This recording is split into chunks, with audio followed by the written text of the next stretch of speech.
Hello students, this is Bhavna Tiwari and I welcome you to the digital platform of Apex Classes। तो हम लोग आज एक शुरू कर रहे हैं एक नया चैप्टर जो कि है फिजिक्स का चैप्टर आपका वर्क, एनर्जी एंड पावर। इस चैप्टर में हम लोगों को वर्क के कंसेप्ट्स देखने हैं, एनर्जी क्या होती है, पावर क्या होती है, अलग तरह की एनर्जी देखेंगे हम लोग। ये हम लोग को इस चैप्टर में देखना है। सबसे पहले शुरुआत हमें करनी है वर्क से। हम लोग बारी बारी सब टॉपिक्स पे आएंगे। शुरुआत हम लोग कर रहे हैं कि वर्क क्या है।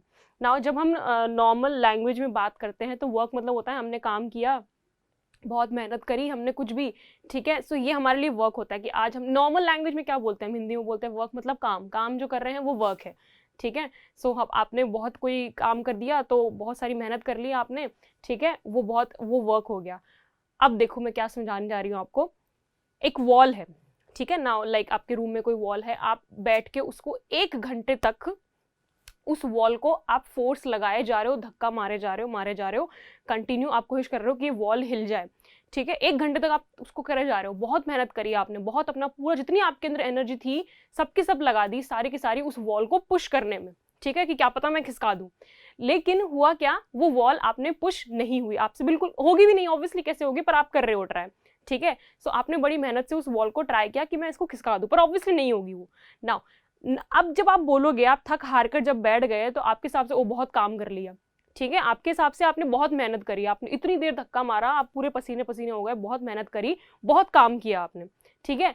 बट साइंटिफिक लैंग्वेज में, अगर मैं साइंस में फिजिक्स के लैंग्वेज में बात करूं, आपने 0 वर्क किया। कैसे मैम, इतनी मेहनत करी और 0 वर्क किया।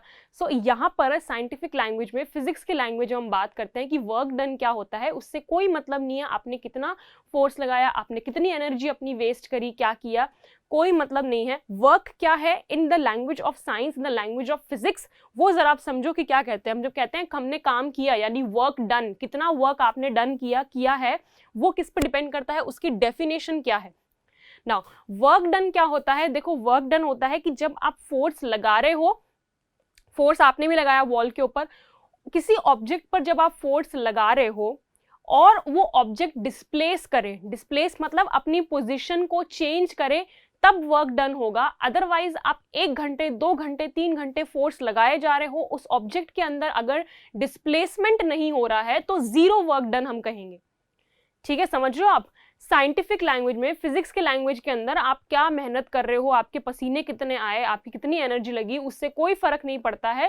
फर्क तब पड़ेगा 2 चीजों से, पहला फोर्स होना चाहिए, दूसरा उस फोर्स की वजह से जिस ऑब्जेक्ट पर फोर्स लग रहा है वो ऑब्जेक्ट डिस्प्लेस होनी चाहिए, हिलनी चाहिए, मूव करनी चाहिए, या पोजीशन उसकी चेंज होनी चाहिए, तभी हम कहेंगे वर्क डन हो रहा है। अब आपने उस वॉल के ऊपर फोर्स तो बहुत लगाया, पर वो वॉल जरा सी भी डिस्प्लेस नहीं हुई, ठीक है।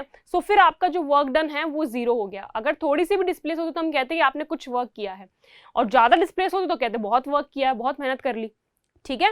वर्क डन जो है वो डिपेंड किस पे करता है, वर्क डन डिपेंड करता है फोर्स पर और डिस्प्लेसमेंट पर, ठीक है ना। अब हम बात करते हैं वर्क डन की डेफिनेशन के ऊपर। वर्क डन को हम कैसे डिफाइन करते हैं वो जरा आप देखो। Work is defined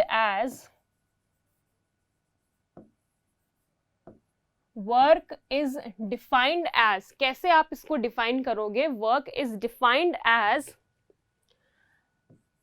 the product of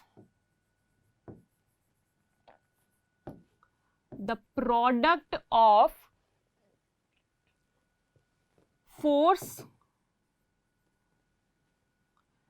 and displacement,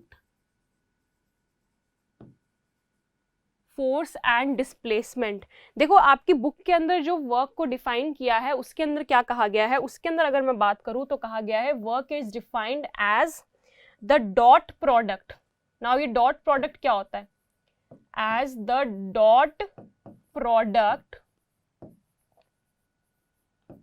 dot product of force and displacement. देखो जब आप हायर क्लासेस के अंदर वेक्टर्स पढ़ोगे ना, ठीक है, तो वहां आप देखोगे वेक्टर्स के अंदर 2 तरह के प्रोडक्ट्स होते हैं, एक होता है डॉट प्रोडक्ट और एक होता है क्रॉस प्रोडक्ट। तो आपको अभी क्या ना कि आपकी बुक के अंदर साइंस में समझा तो दिया, फॉर्मूला लिख दिया खाली डॉट प्रोडक्ट, लेकिन आपने कभी पढ़ा ही नहीं है डॉट प्रोडक्ट या क्रॉस वेक्टर्स के बारे में आपने नहीं पढ़ा। आप सिर्फ इतना जानते हो कि वेक्टर क्वांटिटी वो होती है जिनका मैग्नीट्यूड और डायरेक्शन दोनों होता है, आप सिर्फ ये जानते हो अभी तक, ठीक है। बाकी आपने वेक्टर्स के अंदर बारे में आपने नहीं पढ़ा है, वो हायर क्लास में पढ़ते हो, 11th-12th के अंदर वहां पढ़ते हो, ठीक है। सो इसको अगर मैं बुक के हिसाब से डिफाइन करूं तो मैं ऐसे करूंगी, work is defined as the dot product of force and displacement. अब क्योंकि आप डॉट प्रोडक्ट नहीं जानते हो तो हम लोग इसको और कैसे डिफाइन कर सकते हैं वो जरा आप देखो। और ठीक है, ये तो आपकी बुक की लैंग्वेज है डॉट प्रोडक्ट, वो भी मैं समझा दूंगी किसमें क्या होता है, बट हम लोग अब डॉट प्रोडक्ट हम तो जानते नहीं, हमने तो नहीं पढ़ा कभी। सो हम इसको फिर प्रॉपर इजी लैंग्वेज में कैसे समझा सकते हैं, कैसे डिफाइन कर सकते हैं। हम कहेंगे work is defined as the product of force, displacement,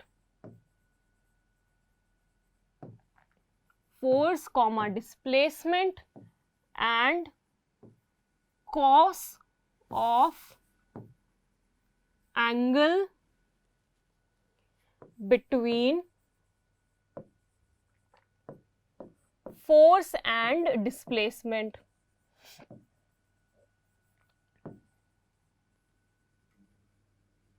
force and displacement, ये आपका हो गया डेफिनेशन। अब इस डेफिनेशन को जरा समझो, क्या लिख दिया मैंने, देखो मैं इस तरह समझाती हूँ आपको। यहां मैंने रख दी है ऑब्जेक्ट, ये देखो ये आपकी है ऑब्जेक्ट, ठीक है, ये ग्राउंड के ऊपर ही मैंने ऑब्जेक्ट रखी हुई है, ठीक है। इस ऑब्जेक्ट का मास है m, तो मैं यहां लिख रही हूं m, ऑलराइट, इस ऑब्जेक्ट का मास है m। अब मैं फोर्स को लगा रही हूं इस डायरेक्शन में ऐसे, ये आपका फोर्स है, मैं इसको ऊपर की तरफ इस तरह से तिरछा, मतलब स्ट्रेट फोर्स नहीं है, एंगल्ड, ठीक है, तिरछा इस तरह से फोर्स लगा रही हूं कि एंगल्ड। अब इस फोर्स की वजह से ये ऑब्जेक्ट जो है इस डायरेक्शन के अंदर मूव कर रही है। डिस्प्लेसमेंट को हम डिनोट करते हैं एस से, है ना, पढ़ा ना आप लोगों ने, न्यूटन इक्वेशन में हम लोग लिखते हैं s is equals to u t, तो वो एस क्या होता है, वो डिस्प्लेसमेंट होता है, डिस्टेंस होता है, ठीक है। तो यहां हो गया ये आपका एस, इस फोर्स की वजह से, तिरछा जो आपने फोर्स लगाया एंगल फोर्स, इस फोर्स की वजह से आपकी ऑब्जेक्ट जो है वो इस डायरेक्शन के अंदर मूव कर रही है। सो फोर्स और डिस्प्लेसमेंट के बीच में एंगल कितना हुआ, फोर्स और डिस्प्लेसमेंट के बीच में एंगल हुआ, इसको मैं मान लेती हूं theta, this angle is your theta, ठीक है, इसको मान लो थीटा। देखो आप लोगों को डॉट प्रोडक्ट तो नहीं पता क्या होता है, बट आप लोग ट्रिग्नोमेट्री पढ़ के आए हो, आप लोगों को मैथ्स में आप लोगों ने ट्रिग्नोमेट्री जरूर पढ़ी है, ठीक है। सो देखो इस डेफिनेशन को अगर मैं इस डेफिनेशन के हिसाब से, ऊपर वाली डेफिनेशन के हिसाब से अगर मैं फॉर्मूला बनाऊं वर्क का, पहली बात तो वर्क को डिनोट किया जाता है W से, वर्क डन को डिनोट किससे करेंगे हम, W से ना। ऊपर वाले फॉर्मूला के हिसाब से अगर डेफिनेशन के हिसाब से मैं फॉर्मूला लिखूं तो W is equals to dot product of force and displacement, force लिया डिस्प्लेसमेंट लिया, उन दोनों का क्या कर दिया डॉट प्रोडक्ट, डॉट प्रोडक्ट में ऐसे बीच में दोनों के बीच डॉट डॉट लगा दो, बस कुछ नहीं और, ठीक है। अब इस डॉट प्रोडक्ट का मतलब क्या होता है, इस डॉट प्रोडक्ट का मतलब ये होता है W इज इक्वल्स टू, इसको मैं कन्वर्ट करूं नॉर्मल, जो हमको समझ में आए, तो डॉट प्रोडक्ट को जब नॉर्मल में कन्वर्ट करते हैं तो F into S into cos theta, जिन दो चीजों का आप डॉट प्रोडक्ट ले रहे हो उन दोनों चीजों के बीच में, उन दोनों क्वांटिटीज के बीच में कितना एंगल है उसका आप क्या ले लो, कॉस ले लो, ठीक है। सो फोर्स और डिस्प्लेसमेंट के बीच में एंगल कितना था, थीटा, तो किससे मल्टीप्लाई कर दो, कॉस थीटा से उसको मल्टीप्लाई कर दो, ठीक है। ये होता है डॉट प्रोडक्ट का मतलब। अब देखो ये वाली जो फॉर्मूला है ना, ये वाला फॉर्मूला है इस डेफिनेशन के हिसाब से, क्या डिफाइन किया मैंने, work is defined as the product of force, ये रहा फोर्स, डिस्प्लेसमेंट, ये रहा डिस्प्लेसमेंट, एंड कॉस, ये रहा कॉस, किसका कॉस, कॉस ट्रिग्नोमेट्री जब लगाते हो साइन कॉस तो किसी एंगल का होता है ना, अकेला कॉस का कोई सेंस है क्या, अकेला साइन बोलूं मैं कोई मतलब है उसका, साइन के आगे किसी एंगल का होता है ना वो साइन, ठीक है। तो किसका कॉस, कौन से एंगल का cos, cos of angle between, कौन सा angle, between force and displacement, force और डिस्प्लेसमेंट के बीच में जो एंगल है उसका कॉस ले लो, ये हो गई, दोनों डेफिनेशन के हिसाब से क्या बन गए, आपके फॉर्मूलाज बन गए। So W is equals to F S cos theta, ठीक है, W is equals to F S cos theta, force into displacement into cos of angle between force and displacement. So आप ये डेफिनेशन अगर बोलते हो तो पहले आपको ये फॉर्मूला दिखाना पड़ेगा, फिर आप उसको इस फॉर्मूला के अंदर कन्वर्ट करोगे। और अगर आप ये डेफिनेशन बोलते हो तो आपको ये डॉट वाला फॉर्मूला दिखाने की जरूरत नहीं है, आप डायरेक्ट ये डेफिनेशन लिखो और ये नीचे वाला एफ एस कॉस थीटा जो है ये फॉर्मूला लिख दो। एज पर योर विश, जो आपको ईजी लगता है आप वो स्टेप यूज कर सकते हो, इट्स अप टू यू। मैंने आपको दोनों समझा दिया है, जितना ईजी लैंग्वेज में समझा सकती थी डॉट प्रोडक्ट को मैंने समझा दिया, ठीक है। सो क्या होता है डॉट प्रोडक्ट में, सिर्फ ये है जिन दो ऑब्जेक्ट्स को, देखो डॉट प्रोडक्ट को डिनोट करते हैं डॉट से। इस डॉट प्रोडक्ट को जब हम कन्वर्ट करते हैं तो क्या होता है, सिर्फ एक कॉस थीटा एक्स्ट्रा जो है वो लग जाता है। थीटा मतलब क्या होता है, जिन दो क्वांटिटीज का आप डॉट प्रोडक्ट ले रहे हो उन दोनों के बीच में एंगल कितना है उसका कॉस लगा देते हैं। ऑलराइट, सो इस तरह से अगर आप ये डेफिनेशन ले रहे हो तो आपको पहले ये लिखना पड़ेगा, फिर आपको ये लिखना पड़ेगा। और अगर आप ये डेफिनेशन लिख रहे हो तो आप डायरेक्टली ये एफ एस कॉस थीटा जो फॉर्मूला है ये लिख सकते हो, ठीक है। सो ये आपको देख लिया, फोर्स और डिस्प्लेसमेंट के बीच में कितना एंगल है उसका आपको ध्यान में रखना है।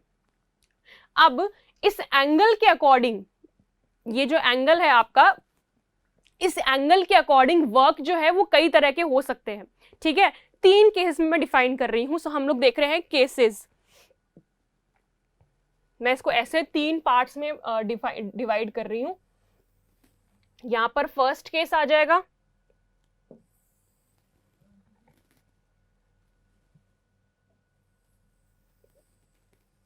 यहां पर फर्स्ट केस, यहां सेकंड और यहां थर्ड लास्ट में। सो इस तरह से मैं 3 केसेस जो हैं वो ड्रॉ कर रही हूं। सबसे पहला केस, जब आपका थीटा जो है वो 0 हो। थीटा 0 का मतलब क्या है, case 1 when theta is equals to 0 degree. जब थीटा आपका 0 डिग्री होगा तब क्या होगा, थीटा 0 डिग्री का मतलब क्या है, थीटा 0 डिग्री मतलब फोर्स और डिस्प्लेसमेंट दोनों एक ही डायरेक्शन के अंदर है, ठीक है। फोर्स डिस्प्लेसमेंट एक डायरेक्शन की मतलब क्या है, देखो मैं डायग्राम ड्रॉ करती हूं उससे देखो। ये ग्राउंड है, इस ग्राउंड के ऊपर ये ऑब्जेक्ट रखा हुआ है, इसका मास है m, ठीक है। तो क्या कर रहे हो आप फोर्स इस डायरेक्शन में लगा रहे हो, आपने ऑब्जेक्ट को इस तरह से खींच रहे हो आप, ठीक है, उस पर फोर्स लगा रहे हो। अब अगर आप इस तरफ उसको खींचोगे तो उसका डिस्प्लेसमेंट भी इसी तरफ होगा। सो जिस डायरेक्शन में आपका फोर्स है उसी डायरेक्शन में क्या है, आपका डिस्प्लेसमेंट भी है। तो आपने खींचा इस तरह, तो ये ऑब्जेक्ट जो है मूव भी इसी डायरेक्शन में करेगी, यहीं पर हिलेगी वो, ठीक है। सो फोर्स भी इस डायरेक्शन में और डिस्प्लेसमेंट भी इसी डायरेक्शन में। सो मैंने 2 एरो बना दी एक ही डायरेक्शन के अंदर, एक ही लाइन के अंदर, क्योंकि फोर्स भी इसी तरफ है और डिस्प्लेसमेंट भी इसी तरफ है। तो मतलब फोर्स और डिस्प्लेसमेंट के बीच में कोई एंगल है ही नहीं, 0 एंगल है, ठीक है। सो इस केस के अंदर आपका फॉर्मूला क्या कन्वर्ट हो जाएगा, W होता है आपका, W is equals to F S cos theta, ये होता है। अब थीटा की जगह आपको क्या रखना है, 0 डिग्री रखना है तो रख दो, W is equals to F S cos 0 degree. अब आपने ट्रिग्नोमेट्री पढ़ी है तो आपको पता होगा कॉस 0 डिग्री की वैल्यू होती है 1। सो यहां मैं since cos 0 degree is equals to 1, क्योंकि कॉस 0 डिग्री जो है वो 1 होता है। सो इस केस में जब फोर्स और डिस्प्लेसमेंट दोनों एक ही डायरेक्शन में हो, उस केस में आप वर्क को कैसे निकालोगे, सिंपल आप निकालोगे फोर्स इनटू डिस्प्लेसमेंट, क्योंकि cos 0 तो क्या हो गया आपका 1 से, मतलब लिखना जरूरी नहीं है, तो हो गया फोर्स इनटू डिस्प्लेसमेंट। ये आपका है केस फर्स्ट, ठीक है। केस फर्स्ट, ये इस केस में क्या हो रहा है, आपने ऑब्जेक्ट, आपका जो ऑब्जेक्ट पे फोर्स लगा रहे हो और जो डिस्प्लेसमेंट हो रहा है, उसका जो मूवमेंट हो रहा है, चेंज इन पोजीशन, वो दोनों सेम डायरेक्शन के अंदर हो रहा है। उस केस में आपका फोर्स जो है, वर्क जो है वो फोर्स इनटू डिस्प्लेसमेंट होगा, ठीक है। सेकंड केस,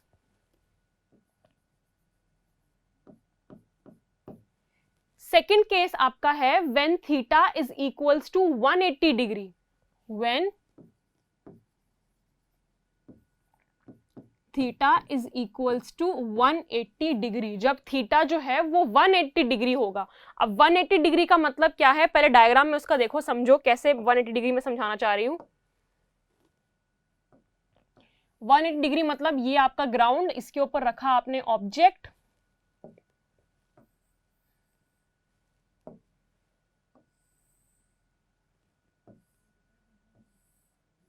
इसका मास है m, ठीक है। अब ये एक ऐसा केस है जहां पर आप फोर्स तो लगा रहे हो इस डायरेक्शन में F, ठीक है, फोर्स लगा रहे हो इस डायरेक्शन में, लेकिन डिस्प्लेसमेंट जो हो रहा है आपका वो हो रहा है इस डायरेक्शन में।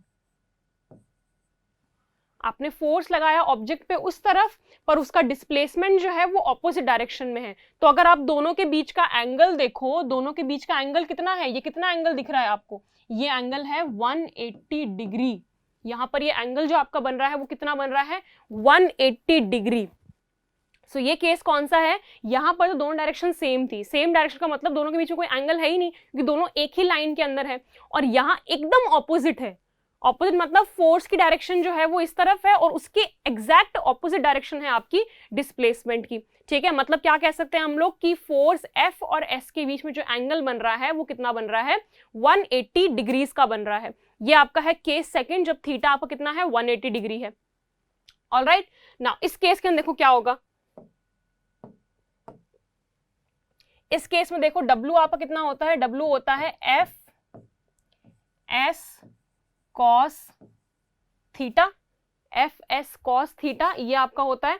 अब यहां पर आपको थीटा की जगह क्या रखना है, 180 डिग्री रखना है।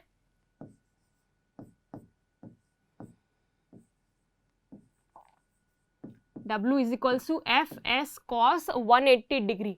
नाउ देखो कॉस 180 डिग्री की वैल्यू आप लोगों के अभी तक आप लोगों ने शायद नहीं पढ़ी होगी, आप लोगों ने 90 तक ही पढ़ी है, कॉस 0 की पता होगी आपको, कॉस 30, कॉस 45, 60, 90 यही पता होगा। पर एक ध्यान रख लो, यहां से याद कर लो, अभी के अभी इंस्टेंटली याद कर लो, कॉस 180 डिग्री की जो वैल्यू होती है वो -1 होती है, यहीं पर याद कर लो, ठीक है। तो मैं यहां लिख रही हूं since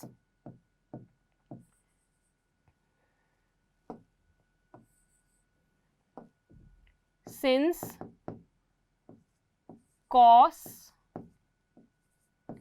180 degree is equals to -1, cos 180 degree is equals to -1। All right, so इस हिसाब से W is equals to force into displacement into cos 180 degree की वैल्यू कितनी रख दोगे, आप रख दोगे -1, ठीक है। सो इस हिसाब से हमारा जो वर्क निकल कर आ रहा है, हमारा वर्क निकल कर आ रहा है W is equals to negative force into displacement. So इस केस में जब आपका फोर्स और डिस्प्लेसमेंट दोनों ऑपोजिट डायरेक्शन में होंगे, उस केस में जो आपका वर्क होगा वो नेगेटिव निकल कर आएगा, ये आपको ध्यान रखना है। पॉजिटिव वर्क डन कब होगा, जब आपका थीटा 0 डिग्री है। नेगेटिव कब होगा, जब आपका थीटा जो है वो 180 डिग्री है। ये आपका है case number second. Third case जो आपको देखना है, केस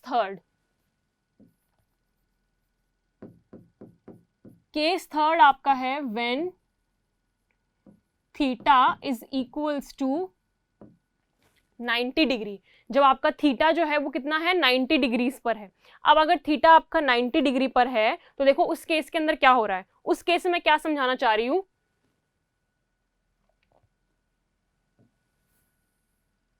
एक सेकेंड डायग्राम देखो।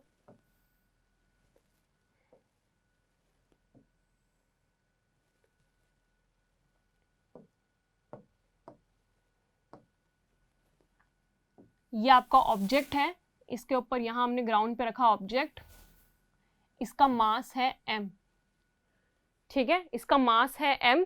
अब देखो आप इसके ऊपर फोर्स लगा रहे हो इस तरह से, ठीक है, पर इसका कोई डिस्प्लेसमेंट नहीं हो रहा है। डिस्प्लेसमेंट एक्चुअली हो रहा है पर वो 90 डिग्री के एंगल, फॉर एग्जांपल वो वॉल वाला, वॉल का जो डिस्प्लेसमेंट है वो एक तरह से वो करना चाह रहा है नीचे की तरफ, उसका वेट है, आपके फोर्स से कोई असर नहीं पड़ रहा। सो अगर आप फोर्स ऐसे लगा रहे हो और डिस्प्लेसमेंट इसका कुछ इस डायरेक्शन में ऐसे हो रहा है, ठीक है, तो दोनों के बीच में एंगल कितना है, 90 डिग्री। ये एंगल कितना है, 90 डिग्री है, ठीक है। सो इसके अंदर देखो क्या होगा आपका, W is equals to force into displacement into cos 90 degree. Cos 90 degree की वैल्यू होती है 0, पता है आप लोगों को कॉस 90 की वैल्यू होती है 0। So W is equals to force into displacement into 0। ये पूरा का पूरा कितना हो गया, W इज इक्वल्स टू 0। ठीक है, सो W इज इक्वल्स टू, इस केस में जब आपका फोर्स और डिस्प्लेसमेंट के बीच में एंगल जो है वो 90 डिग्री अगर हो, उस केस के अंदर आपका वर्क डन 0 हो जाता है। ठीक है, ये चीज आपको ध्यान में रखनी है। अच्छा, अब एक चीज और ध्यान रखो, 0 डिग्री कब होता है। एक तो वर्क 0 डिग्री सिर्फ दो ही केस में हो सकता है। पहला 0 डिग्री होने का चांस कब है, पहला जब आपका थीटा 90 डिग्री हो। ठीक है, पहला तो ये केस जब आपका थीटा जो है वो 90 डिग्री हो, मतलब फोर्स और डिस्प्लेसमेंट के बीच का जो एंगल है अगर वो 90 डिग्री है, उस केस में आप कहोगे कि वर्क डन आपका कितना है, 0 है, पहला केस। दूसरा कब हो सकता है 0 वर्क डन, दूसरा हो सकता है जब आपका डिस्प्लेसमेंट ही 0, मतलब आप फोर्स तो लगाए जा रहे हो पर उसका कोई रिजल्ट नहीं आ रहा। वही वॉल वाला एग्जांपल, आप फोर्स तो लगाए जा रहे हो, पुश किए जा रहे हो, पर वो हिल ही नहीं रही, डिस्प्लेस ही नहीं हो रही है। सो ये दो केसेस हैं जब आपका डिस्प्लेसमेंट ही क्या हो, 0 हो। ठीक है, अब देखो, अब आप कहीं ये सोचो कि मैम अगर ऐसा है तो थर्ड केस तो ये भी हो सकता है। इसके अंदर दो लिखे ना, theta is equals to 90 degree, theta s is equals to 0 degree, दो चीजें हम लोगों ने लिखी है। तो तीसरी चीज तो एक ये भी निकल कर आ रही है कि फोर्स 0 हो जाए और डिस्प्लेसमेंट 0 ना हो। देखो ये केस जो है थोड़ा इम्प्रैक्टिकल लगता है, क्योंकि वाई, क्योंकि डिस्प्लेसमेंट जब कोई ऑब्जेक्ट, आपने ये पढ़ा है ना कि कोई भी ऑब्जेक्ट अगर रेस्ट के अंदर है, ठीक है, तो वो रेस्ट में ही रहेगी, न्यूटन्स लॉ ऑफ मोशन। ठीक है, क्या था, कोई भी ऑब्जेक्ट अगर रेस्ट में है तो वो रेस्ट में ही रहेगी, कब तक, जब तक आप उसके ऊपर बाहर से फोर्स नहीं लगा रहे हो। ठीक है, सो आप ये बोलो कि फोर्स तो 0 है लेकिन डिस्प्लेसमेंट हो रहा है, ये पॉसिबल है क्या इस लॉ के हिसाब से। अगर मैं रेस्ट में हूं, मैं डिस्प्लेसमेंट, मेरे को आप ये बोल रहे हो कि मैं रेस्ट में हूं, मेरे पे फोर्स 0 है, मेरे पे कोई फोर्स नहीं लग रहा, लेकिन मैं मूव कर रही हूं, ये पॉसिबल है ये चीज न्यूटन्स लॉ ऑफ मोशन के हिसाब से। न्यूटन्स लॉ ने क्या बोला कि अगर कोई ऑब्जेक्ट रेस्ट के अंदर है तो वो तब तक रेस्ट में ही रहेगा जब तक उस पे फोर्स ना लगे। मतलब अगर मैं रेस्ट में हूं तो मैं बिना फोर्स के मैं मोशन नहीं कर सकती, मैं डिस्प्लेस नहीं हो सकती। ठीक है, सो थर्ड केस जो है it is kind of impractical. ठीक है, देखो डिस्प्लेसमेंट तभी होगा जब फोर्स होगा, क्योंकि जब तक मेरे पे फोर्स नहीं लगेगा मैं अपनी पोजीशन को चेंज नहीं करूंगी, ये न्यूटन का लॉ कहता है, मैंने नहीं कहा। ये न्यूटन्स लॉ ये कहता है कि अगर मैं रेस्ट में हूं तो मैं रेस्ट में ही रहूंगी जब तक मेरे पे फोर्स ना लगाया जाए। ठीक है, सो थर्ड केस जो मैं कह रही हूँ कि फोर्स 0 कर दो, ऐसा हो जाए कि फोर्स 0 है लेकिन डिस्प्लेसमेंट हो रहा है, तो अगर फोर्स 0 है तो ऑब्जेक्ट मूव कैसे कर रही है, वो तो रेस्ट में थी ना, वो बिना फोर्स से कैसे मूव कर रही है। ठीक है, ये पॉसिबल नहीं है। तो हम लोग क्या कहेंगे, एक केस तो आपका कहेंगे वर्क डन 0 का जब थीटा आपका 90 डिग्री के आप बोल रहे हो, और सेकंड जब डिस्प्लेसमेंट आपका 0 है, मतलब ये पॉसिबल हो सकता है कि फोर्स लगाए जा रहे हो पर उससे कोई डिस्प्लेसमेंट नहीं हो रहा है, ये पॉसिबल है केस। ठीक है, so these are the two cases जब आप ये कह सकते हो कि वर्क जो है आपका 0 हो सकता है। ऑलराइट, ये हम लोगों ने देख लिए वर्क। अब हम लोगों को देखना है वर्क की unit. So unit work done की क्या है वो हम लोगों को देखनी है। हम लोगों ने फॉर्मूला तो देख लिया, ठीक है, सो एक जो मेन जो फॉर्मूला है वर्क का वो क्या है, आपका वर्क का फॉर्मूला है W is equals to F S cos theta. ठीक है, सो अगर मैं फॉर्मूला से यूनिट बनाने की कोशिश करूं, फॉर्मूला से अगर मैं यूनिट बनाने की कोशिश करूं तो एक यूनिट तो ये निकल कर आती है, फर्स्ट यूनिट क्या निकल कर आती है, W is equals to F S cos theta. So देखो W की यूनिट क्या है, फोर्स की यूनिट क्या होती है, न्यूटन। ठीक है, डिस्प्लेसमेंट की या डिस्टेंस की दोनों की यूनिट क्या होती है, मीटर होती है, SI unit metre. Cos trigonometric function से कोई यूनिट होती नहीं है, कॉस थीटा की कोई यूनिट नहीं होती है। ठीक है, तो सिर्फ न्यूटन आपकी यूनिट क्या बनकर आई, न्यूटन इंटू मीटर, या फिर इसको मैं ऐसे लिख दूं न्यूटन इंटू मीटर, ये है आपकी एक यूनिट इसकी। ठीक है, लेकिन ये जो यूनिट है ये फॉर्मूला से कैलकुलेटेड यूनिट है। इसकी जो SI यूनिट है, जब आप न्यूटन के अंदर फोर्स को जब आप न्यूटन के अंदर रखोगे और डिस्प्लेसमेंट को जब आप मीटर के अंदर रखोगे, उस केस में जो इसकी SI यूनिट है वो क्या होगी,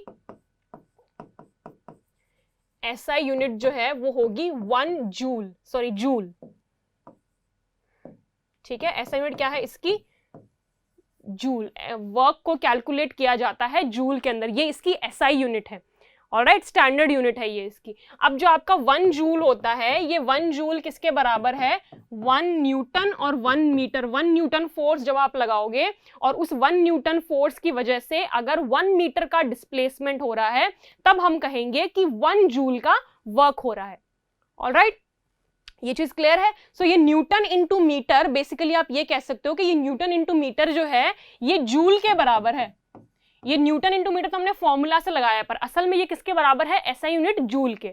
ठीक है, ये तो आपकी हो गई सेकंड यूनिट। तो आपको क्या, एक तो ऐसा यूनिट है जूल, एक और वर्क की यूनिट भी है। जैसे फॉर एग्जांपल डिस्टेंस है, डिस्टेंस की ऐसा यूनिट तो मीटर है ना, लेकिन डिस्टेंस को आप किलोमीटर में भी मेजर करते हो, सेंटीमीटर में भी करते हो, मिलीमीटर में भी होता है, कोई बहुत छोटा हो तो, है ना।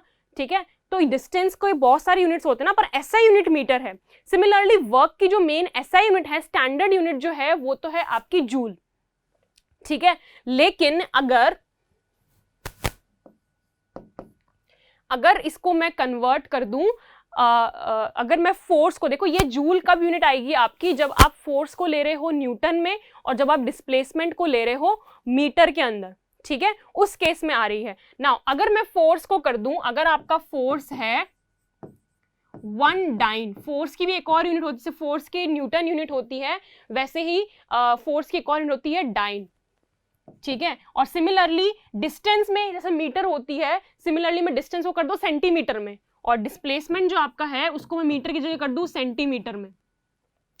फोर्स आपका न्यूटन की जगह मैंने ले लिया डाइन में, और डिस्प्लेसमेंट आपका मैंने मीटर की जगह ले लिया सेंटीमीटर में। ये थर्ड यूनिट में डिस्कस कर रही हूं यहाँ वर्क की। ठीक है, सो उस केस में आपका वर्क कितना हो जाएगा, 1 डाइन इंटू 1 सेंटीमीटर। ठीक है, 1 डाइन इंटू 1 सेंटीमीटर। नाउ ये जब आप करोगे ना, उस टाइम आपका वर्क जो है वो जूल में नहीं आएगा, उस टाइम आपका वर्क आएगा अर्ज में, 1 अर्ज। इसको अर्ग बोलो, अर्ज बोलो, what ever you call it, ये इसकी यूनिट हो जाती है। ये इसकी एक और यूनिट है। जैसे फॉर एग्जांपल फोर्स की 2 यूनिट है ना, न्यूटन और डाइन, वैसे ही वर्क की यूनिट एक है जूल और दूसरी है अर्ज। ये कब होगी, जब आपका फोर्स जो है वो डाइन में है और डिस्टेंस जो है वो सेंटीमीटर के अंदर है। ठीक है, अब इस अर्ज को अगर मैं कन्वर्ट करना चाहूं जूल के अंदर, तो मैं क्या करूं, अगर मुझे इस अर्ग को कन्वर्ट करना है जूल के अंदर, इस यूनिट को लेकर आना है जूल में।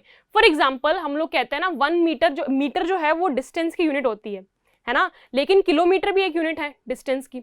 ठीक है, हम लोग को कन्वर्जन तो पता है ना, अगर मुझे मीटर को किलोमीटर के अंदर कन्वर्ट करना है तो मैं 1000 से डिवाइड कर दूंगी, मैं कहूंगी 1 kilometre is equals to 1000 metre. Similarly इसका भी कुछ कन्वर्जन होगा ना, इसको मुझे अगर ऐसा यूनिट में कन्वर्ट करना है तो आप कैसे करोगे, उसके लिए क्या करना पड़ेगा, आपको डाइन को करना पड़ेगा न्यूटन में और सेंटीमीटर को करना पड़ेगा मीटर में। सो डाइन को न्यूटन में कन्वर्ट करना है तो मैं क्या लिखूंगी, 1 डाइन इज इक्वल टू होता है 10 टू द पावर 5 न्यूटन। ठीक है, और व्हेन 1 सेंटीमीटर होता है आपका 10 to the power -2 metre. 10 to the power -2 कहां से आया, 1 मीटर इज इक्वल्स टू होता है 100 सेंटीमीटर। ठीक है, तो यहां से 1 सेंटीमीटर कितना हुआ, 1/100 मीटर। अब ये 100 है ना, इसको मैं अगर इसको ऐसे लिख दूं, 1 सेंटीमीटर इज इक्वल्स टू 1/10 की पावर 2। 100 का मतलब क्या है, 10 का स्क्वायर, और 10 की पावर 2 को ऊपर लेके आया तो 1 सेंटीमीटर हो गया 10 की पावर -2 मीटर। तो मैंने वही किया, 1 सेंटीमीटर की जगह क्या लिख दिया, 10 की पावर -2 मीटर। नाउ 1 अर्ग आपका हो जाएगा, अब मैं इसको कैलकुलेट करूं। ठीक है, न्यूटन इंटू मीटर को तो हम क्या कह सकते हैं, न्यूटन इंटू मीटर तो आपका जूल ही होता है ना, न्यूटन मीटर और जूल तो बराबर है। सो यहां तो हमारा जूल निकल कर आ गया। अब इनको सॉल्व करो, 10 की पावर 5 -5 और 10 की पावर -2, पावर बेस सेम है, पावर्स अलग है। जब ऐसा होता है तो पावर्स को हम ऐड कर देते हैं, -5 -2 हो गया -7, 10 की पावर -7 जूल। सो 1 अर्ग जो है वो 10 की पावर -7 जूल के बराबर होता है। ये है इसका कन्वर्जन। एक और यूनिट कौन सी है इसकी, अर्ग। ठीक है, और उस अर्ग को अगर हमको कन्वर्ट करना है जूल के अंदर तो हम क्या लिखेंगे, 1 अर्ग इज इक्वल्स टू 10 की पावर -7 जूल।